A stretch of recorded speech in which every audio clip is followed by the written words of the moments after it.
Magandang gabi po. Good evening, ladies and gentlemen. So it's another episode wherein we're going to interview two of our beloved members. Good evening. Magandang gabi po sa inyong lahat. To all the Filipino viewers, to all those who are watching us from around the world. Great evening. It's been a very busy week. Now, this is just a Wednesday. No, for your information, we actually are doing this President's Cornerstone, every Wednesday, 7 p.m. to 7:45. And we are also going to have on the next day, that's going to be Thursday, 7 p.m. to 7:45. So if you want to be motivated, if we want to get to know more about our members and also what we do in Philippine Advocates for Consultants and Trainers, this is a perfect opportunity for you to set your Wednesday, set your Thursday, 7 p.m. to 7:45. You're going to learn a lot of things from our guest. So tonight, we're very excited and, I'm already pumped up to get to know more about our guest. Again, I am Rochi Ruiz. I'm the president of Philippine Advocates for Consultants and Trainers, and I welcome you to this President's Cornerstone. All right? And, just to give you a brief overview of what is this all about, the cornerstone is literally a stone at the corner of the building. It is an important stone, so it also means the basic part of something. When a building goes up, just like any other organizations, the cornerstone is a big deal and people celebrate. Just like what we are doing here in Philippine Advocates for Consultants and Trainers, we wanted to celebrate with you and we wanted to celebrate with all of our members. Tonight is going to be another special night for all of you guys. So watch out. And of course, stay tuned. And you can also join us. The fact of the matter is, you can join us by asking questions. Yes, you can always ask questions to all our guests so that you'll be able to get to know more of them and what they do. We're going to have a lot of questions for them. So tonight, we have two special guests. We have Miss Haydee, which I'm going to introduce later, and also she's going to introduce herself and give you more information. And we have another one, Mr. Norman, and I'm going to very briefly introduce him. At the same time, I'm also going to let her talk about what he's doing and ano ba yung mga background. So this is an engineering night tonight. Yes, you heard it right. Engineering night tonight, right? So just to give you, last Wednesday po, we were able to interview our guest, our members, and also, so tonight is already our third episode, and tomorrow it's going to be fourth, of course. Now, I'm pretty excited for tonight, so let me stop my screen, and I would like to introduce, as I said a while ago, this is an engineering night because our guest for tonight is an engineering graduate. So allow me to introduce her name and the course, but I would want her to tell you more about her, okay? So let us all welcome Miss Haydee Aunso, an engineering graduate also. Miss Haydee, magandang gabi sa iyo. Magandang gabi. Good evening to you, Miss Haydee. Good evening, Mr. President. It's my privilege to be part of your new program, President's Cornerstone. Wow. And I would like to introduce myself. My name is Haydee Peñalosa Unzo. I am an engineering graduate, of course, like what you've said. And I used to work in one of the biggest semiconductor company here in the Philippines. Wow. Who happened to cease its operation in 2009. Mm-hmm. And that's why it gives me an opportunity to become an entrepreneur and a farmer. So, pero na-realize ko na it's too early for me to have that early retirement. And I miss the things that I do when I'm still working, like meeting and talking to people and traveling. And it so happened that I was introduced to a financial literacy company that gives me an opportunity to become a financial educator. And that's why I am now a financial educator, building people from around the world through financial education. Wow. I'd like to get to know more about that. I'd like to really extract more information from you, Miss Haydee. But before we proceed with with us and all the viewers asking you more about you and what you do, I'd like to introduce. No, we don't have only one, but we have two guests. No, as I said, this is an engineering night tonight. He is also a graduate of engineering. No, and I'd like to introduce supply chain management expert and consultant, no other than Mr. Norman Adriano. Mr. Norman, good evening. Hello. Can you hear me? Okay Yes, ba? here. Yeah, also I am very happy actually in that I'm joining you tonight together with Haydee. Hi Haydee. Uh, Haydee and I are both industrial engineers. My what I've been doing since 2014 is freelancing. I'm a supply chain management consultant and trainer. I have about 31 years of corporate experience, and that's where I learned my supply chain. Um, my background is end-to-end supply chain, so from planning to distribution and everything in between. Okay, so what I'm doing today is actually helping companies help themselves by helping them fix their supply chain organizations or for some companies to actually design their supply chain organization. Wow. Short, very short. Ano All lang right. yan, very short. Short intro. But of course, I'm gonna extract more about that intro. No, you said a while ago that both of you, no, are an engineering graduate, and it brings me back to my mathematics, statistics, and some subjects that involves numbers and measurement, etc., etc. But today, we're not just going to talk about your specialization, but later we're going to talk about that. But let us talk about your personal information first. Can you, Miss Haydee, no, of course, ladies first. Can you tell us about, if you don't mind, your family and what you do, no? What keeps you busy these days, Miss Haydee? Yeah, so even before the pandemic, we are already busy building teams in the Philippines and around the world. So we're doing that by providing financial literacy to Filipino families. And when the pandemic hits us in March 2020, I became focused on what really matters most, which is family and, of course, my advocacy. So, what I do now during the pandemic is, of course, as a mom, I focus on assisting my youngest daughter in doing her modules. Kayo ba na-experience nyo yan? Siyempre, di ba? Mga naka-modules yung ating mga kiddos ngayon. So, yan ang nag-occupy ng some of our time. And Okay. I also do yung what I love most with my eldest daughter, which is cooking and eating. And of course, I still do yung what I do love most, yung educating Filipino families from around the world. Wow. Nagbibuild kami ng team sa Hong Kong, sa Japan, sa Sweden, sa Switzerland, and from other countries na hindi namin nagagawa before the pandemic kasi nga we're busy doing that offline. Wow. This is so it's really something interesting, something that I would like to know more about.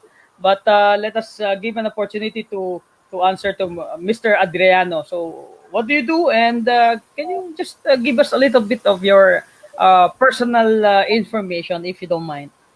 Oh yeah, okay. Right now, of course, most of the time, 99.9% of the time, we're just staying home, no? Just like the rest of you, I guess.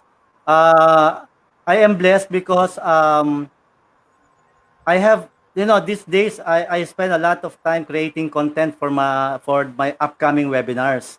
And I also am creating content for the term because I also teach in a business school, in Thames International Business School. So we are 100% online, and I have to create content for our learning management using the learning management system that we are using. So these days, yun. Pero the term is ending, so I'm going to be this week. I have to check the inputs of my students so that I can grade them. Okay, and then again, as I said earlier, I am creating a lot of content because March is a busy month for me. I have engagements, and aside from yung webinars that I have to do, I am also engaged now with one company, helping them with their supply chain management. Wow, wow. Medyo, So blessed tayo, blessed. yeah, it's getting more interesting. We have now found out that Miss Heidi is not just an engineering graduate, but she is involved in financial. She is now a financial educator, building teams. Ang tatawag ko kay Miss Heidi, Miss International na, no? Kasi building teams around the world, building teams in Japan, Sweden, and basically around the world. Kung saan naaabot yung platform ni Miss Heidi, and she's basically busy uh, helping a lot of individuals attain a certain level of success in their financial or finances. So that is so great. And with Mr. Norman, we have now identified and confirmed that he is a master of supply chain management, and he does a lot of webinars doing all of this, creating content out of this, and he is also teaching. So this is something that we wanted to get to know you deeper, and probably those who are watching us right now, later on, papakita po natin where you can get in touch with all of this with two of my skilled guests, no? And before we proceed with my next question, allow me just to say hi to our members who are watching right now. Mr. Guerrero, thank you for always supporting and watching. For those who are 44 individual who are watching us right now, you can ask questions anytime. So now I'll proceed with the second question, Miss Heidi. This is basically, you've said a while ago that you've been doing a lot of webinars, and before pandemic, I want to know what you've been doing before pandemic hits this world. No, I know that you're a financial educator ever since, and Mr. Adriano is supply chain, doing personal, probably meeting and face-to-face seminars. But can you walk us through, no? Walk us back to anong ginagawa nyo before this pandemic hits us, Miss Heidi. Before the pandemic, everything, we've been doing the same thing, but we're doing it offline. For example, we're visiting company to conduct financial literacy to employees, and give yung financial literacy um, sessions. But we also do it one-on-one, face-to-face to our clients. We even invite clients to attend seminars in our offices. But when the pandemic came, we are surprised that we can no longer do the same, right? And we need to pivot to do these things differently. And so as teka, hindi naman kami agad teki-teki, kailangan naming mag-adapt. So we enrolled to a digital class so that we will be able to do everything online. So syempre kailangan naming matutunang mag-webinar, how we can market ourselves online, how we can connect to people around the world na kailangan naming i-build online. So it has been quite a challenge for us. Pero it became a blessing afterwards dahil na-realize namin that ito pala yung magiging chance namin na instead of mamasahe ka going to Hong Kong, to Japan, to talk to your teams, you will be able to reach them through webinars kahit na daily, 'di ba? Grabe, no? We're very adapting. No, we are basically adapting to changes, adapting to, sabi nga nila, this is not a new normal anymore, and this is what we call the new reality.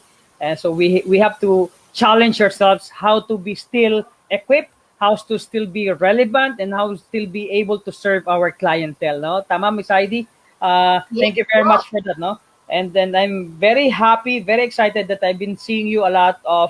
I've been seeing your seminars through several platforms, and you've been very busy. So, what about Sir Norman? Can you walk us back through what you've been doing since before the pandemic hits us?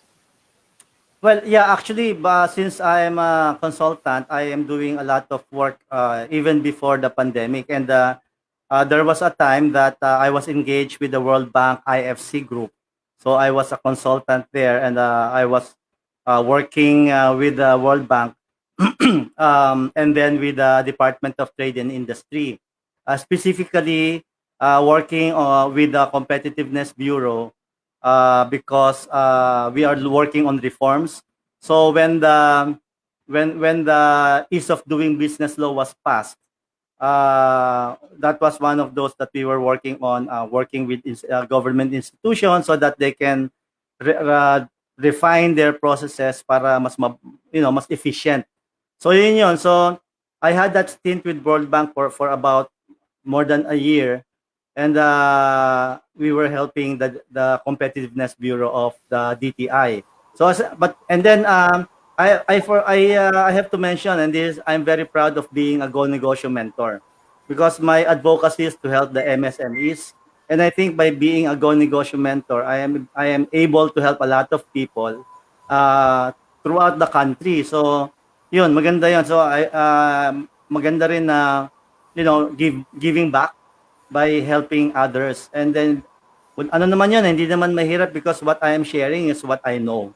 Diba? Correct, Yung correct, what I've learned throughout. So, correct. madaling i-share yun what you know. Yeah. Kaya, that's my comfort zone at the moment, what I know. Okay? All right. Thank you very much, Sir Nomar. Actually, this is what we wanted to bring in the organization. We wanted really to inspire a lot of individuals. We also wanted to help a lot of uh, experts already, and we wanted to support those aspiring to be one of us, or one of us, just like Mr. Norman and Miss Haydee. But just to get to know you more, no, Miss Haydee. Now you run a business, and as you said, you are a financial educator. So this is a stream business that you are really wanted to educate how many million people in the world. And how do you make this, or how does this business really helps you out in terms of your finances at the same time? Because you've been teaching, but at the same time, how this business really helps you out in your personal finances. Yes, before I am also an employee. I used to work, but I realized that I was tied with time. I don't control my time. But now that I'm doing my own business, I have a full control of my time and my output. And whatever financial help I'm getting from what I'm doing now is based on the effort that I'm exerting through my business, 'di ba? Dati kasi ano lang, sweldo 'yan, 'di ba? But ngayon by building teams, I was able to pursue other things that interest me, like bukod sa pagiging financial educator, I'm also a farmer, and this sustains our family and my family's needs, and my my future dreams, yan. Oh, that's actually one of my one. I do have maliit na farm, but maliit na lupa sa Batangas, a few hectares. But I'm not a farmer. Probably I will have to sit down with you and teach me how to be a farmer, because that is sustainable at the same time. Pag medyo nagkaedad na tayo, siguro mga 30 years pa. So mga 50 na ako after 30 years. Siguro magpa-farm na rin tayo, no? So Mr. Norman, now do you run a company like the supply chain management, or what paano nakakatulong yung business mo sa finances mo naman? I don't have a company. I am my company. Okay, I can say that I am my company, and of course,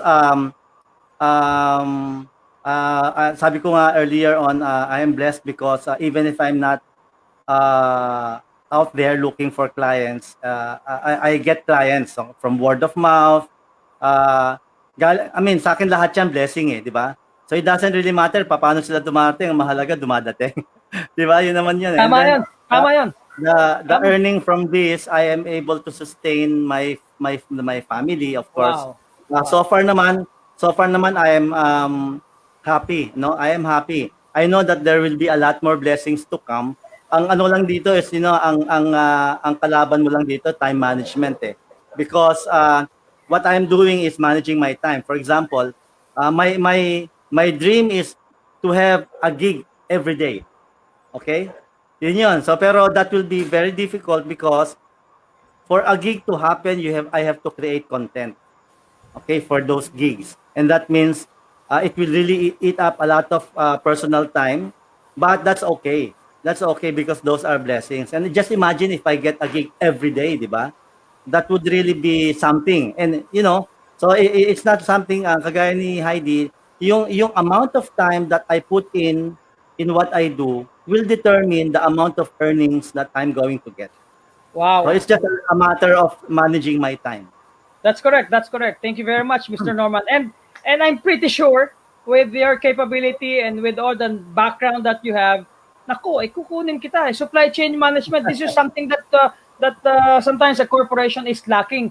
The things that you do before and after, and actually the most important thing is in between. So how do you arrest all the issues concerning the supply Correct. chain, the inventories, etc. So these are technical skills that, of course, Mr. Norman can always facilitate and keep you updated and also train you on how to do it. And I'm pretty sure if you have that talent, if you have that knowledge, you'll be able to get a lot of gigs. And I'm really confident that we'll be able to get that gig. And of course, if I will be needing one, I definitely get your service. So Thank you. Thank you, Roche. this, Thank you. yeah. So we have before we proceed with the next question. So we will proceed with mathematics na because we do have an engineering graduates on hand. No, I'd like to say hi to our organization's beautiful secretary, Ma'am Winnie Ragudo.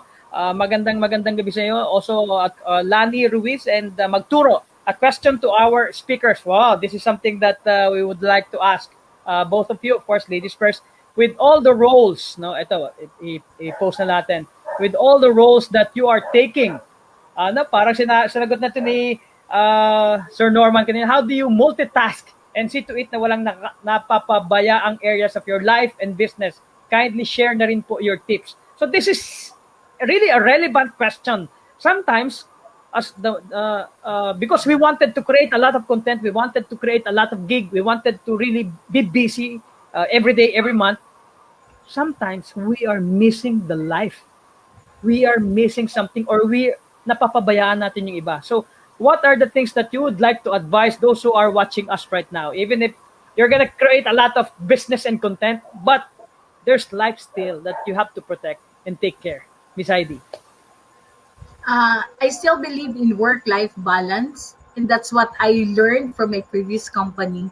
So, as much as I want to do a lot of things, I there's only 24 hours that we need to spend, right? So, planning is very critical. Before I start the day, I usually jot down the things that I need to do, starting with the three critical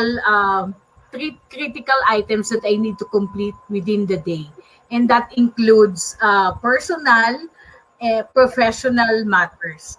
It is important that you know what is in your first quadrant, what is in your second quadrant, third quadrant, and fourth quadrant, so that you can execute during the day. Wow. Okay, nice. That's very nice. So we have to have work-life balance. We must be able to identify the personal, professional gigs or activities, and we must be able to really identify those four quadrants: first, second, third quadrant. Of course, we'll be asking you that a little later. No, I think I've read that one in one of the very popular book, and that is really very effective. Now, Sir Norman, okay, what's your answer to that? As per the question of Ms. Magturo. Yeah, so again, nabanggit ko nga kanina, it's really just for example, like me, I am a trainer, I'm a consultant. So, and I only have 24 hours per day, and I'm not awake 24 hours. I still have to take a rest and sleep, no. So what is very important to me is yung calendar ko sa phone, pag nawala yung phone ko, wala na akong buhay, yun eh. Kasi lahat nakalagay doon kung ano yung dapat. Okay, so it's really just, managing my time by using my calendar so that I can, during the day and in the weeks to come and the months to come, makikita ko na agad na kung ano yung mga gagawin ko. So, this calendar, this tool, yung Google Calendar ko is a very, very important tool that I am using so that I can manage my time. Now, let me just talk about yung work-life balance.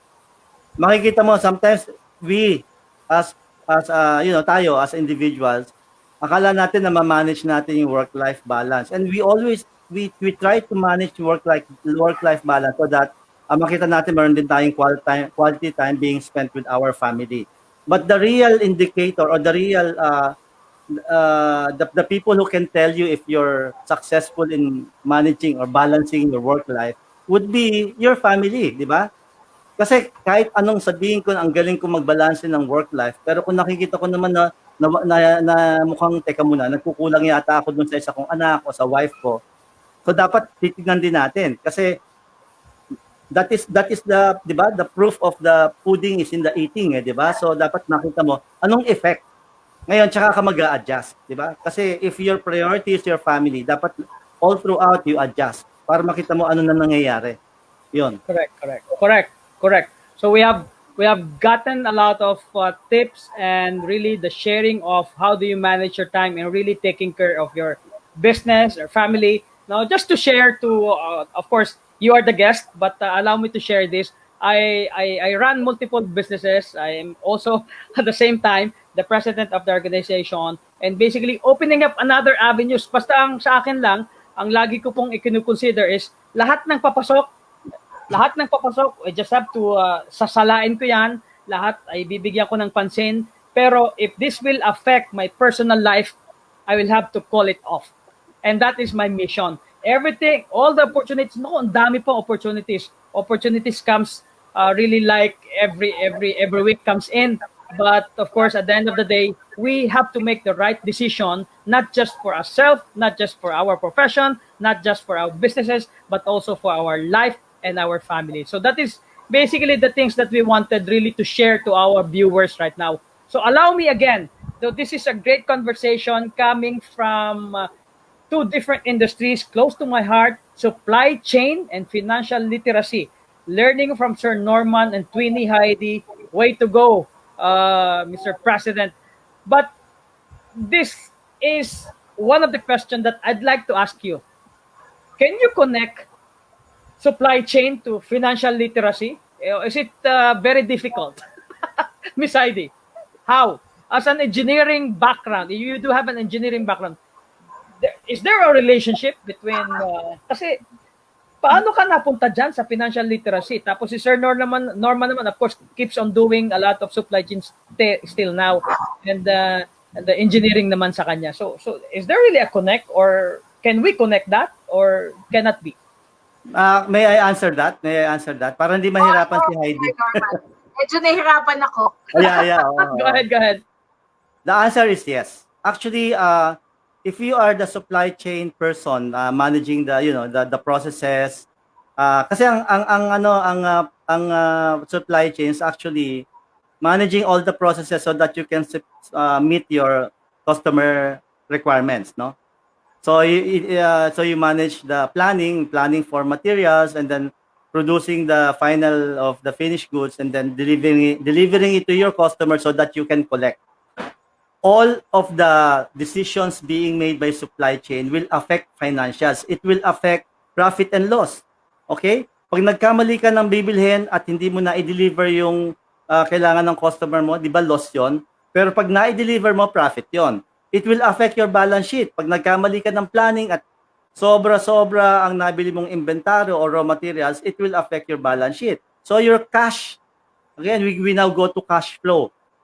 Kapag marami ka masyadong inventaryo at hindi mo naman kailangan agad, then you're actually affecting your cash flow negatively because imbis na magagamit mo yung cash mo, nakatie up siya sa inventaryo. So to answer the question, yes, mahalaga yon. Kaya nga, dapat ang mga supply chain leaders should always be at the back of their minds that all of the decisions in supply chain will affect the financials. I Wow, cannot correct, help correct. but agree. So agree lang ako ha.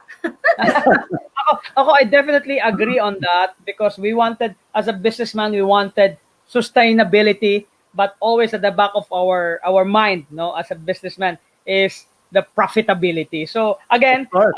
sustainability probably involved the supply chain, and profitability involved the man finances. So there's really So a direct parallel connection. so may I add, Roche, ang supply chain is not just for business for profit. Even if your business is not for profit, for as long as you have a customer, okay? For as long as you have a customer and the customer has requirements, meron ka dapat supply chain so that you can deliver the requirements, because the requirements may also be a service. Like for example, taga Red Cross ka, you have a service, di ba? Yung mga BPO, hindi naman produkto yan. Yung mga bangko, they are offering services. But to be able to be very good, very consistent in delivering quality services to their customers, they need to have a working and aligned supply chain. Wow, wow. So something that we should all really adapt and apply to all of the system, whether your business is involved in profitability or product ideas or services. Supply chain is very much needed, and of course, finances is really one of the foundation, no, one of the blood of to run the organization. But of course, we're going to have a little bit break in terms of asking you more about your professions and what you do. So I'd like to talk about naman ng atin namang minamahal na organization. How did you found out that this particular organization that have a very good mission exists, Miss Heidi? When I'm starting with I'm sorry, when I'm still starting with my consultancy and training profession, I was invited to speak with one of the biggest conglomerate company here in the Philippines, where we are asked to present. And luckily, I was able to meet Miss Dinah there because she's also one of the speaker. I happened to handed her the book about financial literacy with my name and contact number. And to my surprise, I got a personal message from her inviting me to attend a Christmas party. So I was very excited to attend that party. And on that party, I was introduced to a group of consultants and trainers who are happened to be the newly formed PAC members. And I was asked to speak, introduce myself, and I was directly recruited um, then and there. I don't have a second thought of joining, but because it's Miss Dinah Loomis who encouraged me to be part of this organization. And wala akong hesitation na nag-join because I was able to meet a lot of friends. I was able to build networks, and I was able to build a new skills that can help me in my career. Wow, okay. Nice story. So as we go along with episode number 3, we're getting a lot of good story on how were you able to find out that this organization exists. And just like last time, no, a lot of stories have been also given to us and shared with us that they were able to find PAC because of their friends, because of the legalities, etc. And so many stories to share, so many good memories to really relive. And we are just very excited to move on with our beloved organization. How about you, Sir Norman? What is Siguro your PAC story? Yeah. So, excuse me. Before I answer that, let me just greet my friend Irving Guerrero and also Winnie. No, so glad that you're here also. So anyway, before I answer your question, let me just give you a story. When I reached the age of 50, I told myself that any day beyond 50 would be a bonus. Okay? So, 'di ba pag mayroon kang bonus points kapag naglalaro ka ng game, you protect those bonus points. Ayaw mo na kasi kapag nawala yung bonus points, 'di ba ano na game end, 'di ba? Parang ganun 'yun, 'di ba? So, what I'm saying is that I choose to spend my time wisely with, like, for example, people that I love, that I care for, and doing things that I really care for. So ganun yung ginagawa ko. Now, in 2019, because Vivian Cruz, who is also a member of PAC, is my friend also. She invited me na, why don't you join PAC? And sabi ko, sige, sige. Kailan during that time I had engagements and I was looking at PAC. Nakikita ko yung mga interactions, pero ang sabi ko, ano naman ang magagawa ko for PAC? Kasi baka mamaya mag-join lang ako. Of course, I want to be with my fellow consultants, trainers, speakers, because I consider myself not a guru, not a master, but a work in progress. So I know that I will learn a lot from all the other members. But paano naman ano naman maiko-contribute ko, saan ko siya ipapasok na time? I have to manage my time. But eventually, in 2020, nakita ko kasi na there was this event in January. I attended that, di ba? And then, nakita ko na if I pay a certain amount, I can be a member for 2021. At the same time, I can attend that. But para sa akin, okay to. Siguro this is already the sign na I should become a member. So I paid it, and then the rest is I'm with you now. I'm just again, two of your officers talked to me already, but I told them I can help from time to time, but I cannot be a full, I cannot give you my full time because I have to manage my 24 hours. But I will, if you talk to me and ask for my advice or for whatever, I will be available for you guys.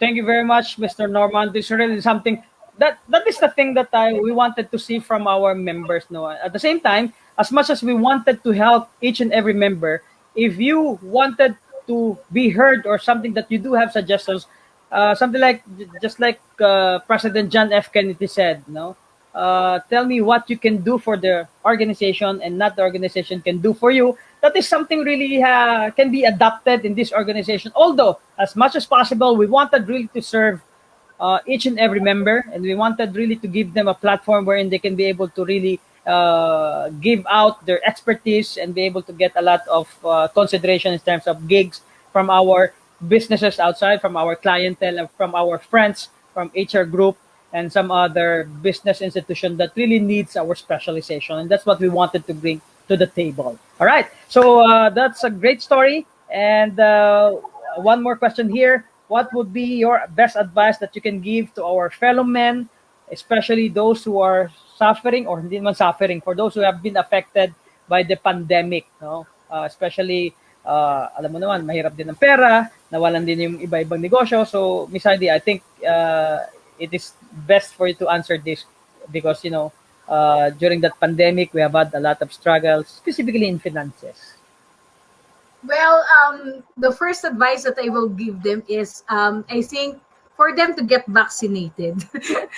I think it is very important because it's a good start that we are coming to an end of the pandemic. And I know that a lot of people was displaced from their regular jobs. A lot of people were suffering, and we heard it from the news, right?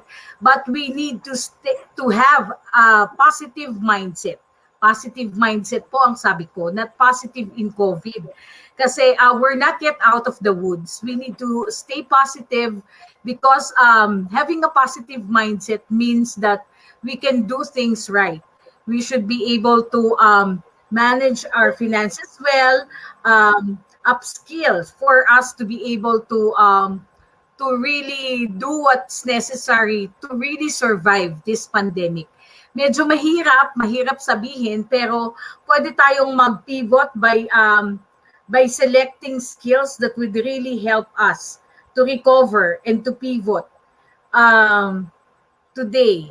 Diba? Nagawa na nga natin It's almost a year na nagpapatuloy tayo in claiming that we will survive, and we need to do that until mawala talaga tong pandemic. We need to continuously upgrade the skills that we have para magpatuloy tayong mabuhay. Ayan. Correct, correct. Wow, thank you very much, Miss Haydee, sa inyong pag-encourage sa lahat na magpatuloy ng humanap ng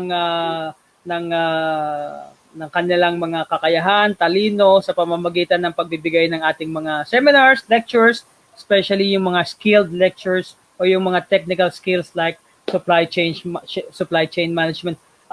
Sir Norman, what are some of the advices that you wanted to give our fellow men? Nabanggit ko nga kanina, work in progress ako eh. Because the more that I learn, the more that I realize na I don't know a lot of things, di ba? And with that, whenever I pray, I always tell, ang lagi kong prayer is, please send me more gigs, okay? Send me more para, tuloy-tuloy income. And God always answers in very strange ways eh. Pinapadalan ako ng gigs where I am actually forced to get out of my comfort zone. For example, meron mga darating na, can you handle this? Can you handle that? And, I've never handled that. I've never handled yung mga bagay na yun. But, ito lang ang masasabi ko, whenever you pray for something, God answers in strange ways eh. So, nag-aantay ka ng gusto mo, yung under ng comfort zone mo. Pero you will realize na when you actually say yes to something that will really get you off your comfort zone, that's where you learn. Di ba? So, nakakadagdag yung sa halimbawa, sa kaalaman ko, dahil ginawa ko eh, di ba? Ginawa ko. And then, so ganun, laging ganun. So, ang sa akin is, maaaring yung hinihingi mo kay Lord, hindi dun sa form, bibigay niya dun sa form na gusto mo. But, when something comes in, just say yes. And then, He will make sure na magagawa mo yan. Yun ang sa akin, because that's my experience. Thank you very much, Sir Norman, for that wonderful advice. In Philippine Advocates for Consultant Trainers, we do have a lot of speakers, we do have a lot of trainers, we do have a lot of consultants that will really satisfy your thirst if you're looking for that opportunity, and we will be able to provide that. Just like tonight, we're able to identify that these two young individual in front of me, in front of all of us, are really great on their craft. No, we have a financial educator, an industrial engineering graduate. We have another engineering graduate who's also capable of doing supply chain management training. And so if you're looking for that opportunity and to be able to help your company address all those concerns, all those issues, why not get in touch with all these two? No, these are two great individuals, two experienced individuals who really be able to really give an opportunity for your company to grow and pivot in this time of pandemic. And this time, I'd like to kayo naman po ang mag-invite sa ating mga manonood that, we have been giving a lot of programs through the effort of our professional education chair, Miss MCV, and we have lined up several programs, and I'm pretty sure nakapanood na kayong dalawa, and sa inyo pong mga nanonood dyan, maraming salamat po sa pagsuporta, and we are going to have another batches of trainings from March, April, May, June, and starting July hanggang December, dire-diretso na po yan. May mga free training po tayo and big discounts for P.A.C.T members. So, Ms. Haydee, would you like to invite all of them, all those who are watching us right now, to join P.A.C.T and attend our programs? Yes, thank you so much, President Roche, for this privilege of inviting us to be part of tonight's program. If you are an aspiring consultants and trainers, I would like to invite each and every one of you to join us in P.A.C.T. In P.A.C.T po, I was able to develop myself as a consultant and trainer, and there are a lot of things that they will offer this year. Yung mga new officers lined up batch of trainings that will enhance your skills. You can also do a lot of networking here, knowing a lot of friends and connections for you to upskill whatever support that you will be needing to enhance your craft as a consultant and trainer. We can keep you updated through our FB pages and through our group chats on the links that you will be joining so that you will learn more about this program. Thank you very much, Press Roche. Thank you very much, Miss Heidi. Sir Norman, it's your turn to really invite all of them. Yeah, so yung one thing that impressed me with P.A.C.T is the passion of the officers. And I think for an organization to succeed, dapat ganun yung mga officers eh. Kita nung mga members yung passion, yung consistency, and you know, yung intensity of the willingness to serve the membership. So para sa akin mahalaga 'yon eh. Kasi kung makikita mo na hindi ganun yung mga officers, 'di ba? At mawawalan yung mga members kasi especially if we are new, 'di ba? Titingnan natin ano ba 'to? Ano ba 'tong ano na 'to? And makikita natin kung ano yung objectives ng ang direction ng organization through the officers. So I'm very actually I'm very hindi ko ipagkakait na yung pag-invite, no, na if you are in this business or consultancy, training, pagiging speaker, if you consider yourself work in progress just like me, join P.A.C.T because aside from yung matututunan mo, you will be with, you know, di ba? Sabi nga eh, you are the average of the people who you mingle with, di ba? So better mingle with the best people. Yun yung sabi. Wow. So Thank you very P.A.C.T. much. Wow, great motivation to join our pack. And I'm pretty sure you feel that energy from not just from the officers. You know, as I said, you are the cornerstone. There will be no organization without members, and we are just here to really just program what we wanted to achieve as a team.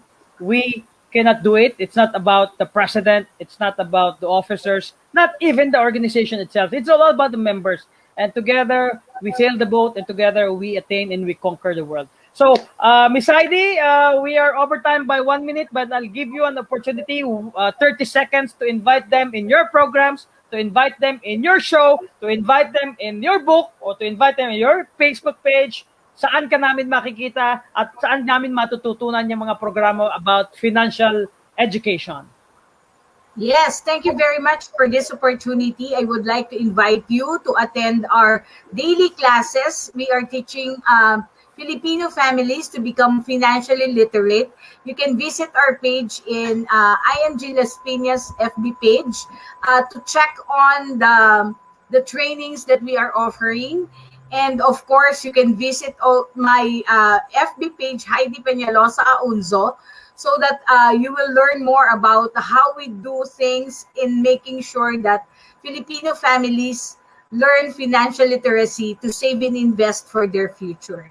Thank you very much. Wow, thank you very much. And Sir Norman? Yeah, so again, thank you for giving me this opportunity, no, tonight. You may reach me via my I think I've given Roche my LinkedIn page address and also my email address.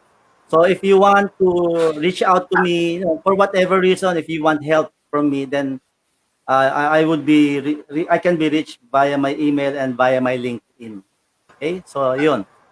All right. Thank you very much to my beloved members, to our guest, special guest for tonight. And with that, one thing I would like to tell all of you, or those who are watching us right now, be one of the cornerstone in your organization, in your business, in your profession, and in your life. So with that, we're going to end with a video of Philippine Advocates for Consultants and Trainers. Bye-bye. Bye. Consultants, Speakers, coaches, mentors, facilitators, and trainers out there, were you badly hit in 2020? Now it's time for us to recover in 2021. join us in P.A.C.T, the Philippine Advocates for Consultants and Trainers. And let us all create an authentic impact.